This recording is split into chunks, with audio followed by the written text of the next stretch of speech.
Hello all, நான் இன்னைக்கு ரொம்பவே ஹெல்த்தியான ஒரு ரெசிபி சொல்ல போகிறேன். இது வந்து பிரேக்ஃபாஸ்ட் எனர்ஜி பால்ஸு. இதுக்கு வந்து ஸ்டவ் எல்லாம் தேவையில்லை. இன்ஸ்டண்ட்டாக ஒரு 10 மினிட்ஸில் நம்ம இந்த இது பண்ணி முடிச்சிடலாம். இதை ஸ்டோரும் பண்ணிக்கலாம். 1 வீக்கு நம்ம ஃப்ரிட்ஜில் ஸ்டோரும் பண்ணிக்கலாம். ரொம்பவே ஈஸி. ஃபஸ்ட்டு இதுக்கு தேவையான பொருள் பார்த்துடலாம்.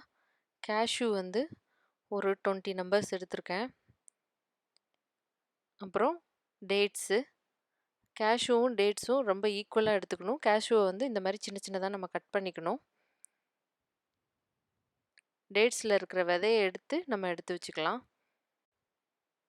அதே மாதிரி கேஷ்யூவை கட் பண்ணுற மாதிரியும் இந்த டேட்ஸையும் நம்ம வந்து ஒரு 2-3 துண்டாக நம்ம கட் பண்ணி எடுத்து வச்சுக்கணும்.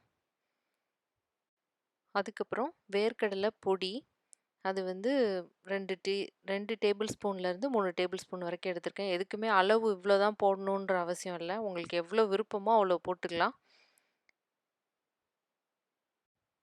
நெக்ஸ்ட்டு ஃப்ளாக்ஸ் சீடோட பவுடர் எடுத்திருக்கேன். ஃப்ளாக்ஸ் சீடு வந்து ரொம்ப நல்லது உடம்புக்கு. இதில் வந்து ஒமேகா 3 இருக்குது. அப்புறம் ஃபைபர் நிறைய இருக்குது. இதையும் சேர்த்துக்கிறது ரொம்ப நல்லது. இது இல்லாட்டாலும் பரவாயில்ல. இது வந்து சேர்த்தாலும் இதோட டேஸ்ட் வந்து நியூட்ரலாக தான் இருக்கும். இது சேர்த்தாலும் சேர்க்காட்டாலும் சேம் டேஸ்ட்டு தான் நம்மளுக்கு. பட் இருந்தால் அதை யூஸ் பண்ணுங்கள். அப்புறம் தேன், ஹனி. இது வந்து பியூர் ஹனியாக இருந்தால் ரொம்ப நல்லது. இது வந்து நான் இப்போ பண்ண போகிற அளவுக்கு வந்து 2 டேபிள் ஸ்பூன்லேருந்து 3 டேபிள் ஸ்பூன் வரைக்கும் தேவைப்படும். இதில் வந்து பம்ப்கின் சீட்ஸு, வால்நட்டு, பாதாம், செஸ்நட்டு, எந்த நட்ஸ் கிடைச்சாலும் அதையும் சேர்த்து போட்டுக்கலாம். உங்களுக்கு வீட்டில் இருக்கிறத வச்சே இந்த மாதிரி பண்ணலாம். நம்ம பொரிகடலை கூட இதில் சேர்த்துக்கலாம். நான் இதெல்லாம் சேர்த்து நல்லா அரைக்க போகிறேன் ஃபஸ்ட்டு. கொஞ்சம் டேட்ஸ் வந்து கொஞ்சம் கொஞ்சமாக போட்டு அரைக்கணும். மொத்தமாக போட்டு அரைக்காது. இப்போ இதை நல்லா அரைச்சாச்சு. ரொம்ப நைஸாலாம் அரைக்க வேண்டாம். ஓரளவு நல்லா மிக்ஸ் ஆகணும்.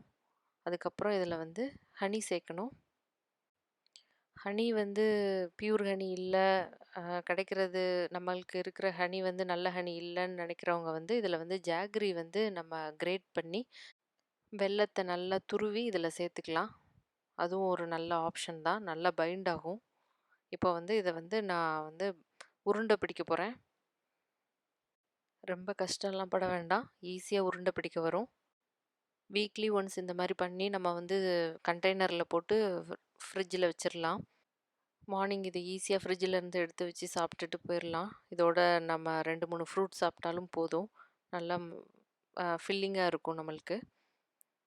ரொம்ப ஹெல்த்தியானதும் கூட. தேன் பிடிக்காதவங்க, தேன் வாசனை பிடிக்காதவங்க கூட இதை சாப்பிடுவாங்க. எங்கள் வீட்டில் கிட்ஸு கூட நல்லா சாப்பிட்டாங்க இதை விரும்பி.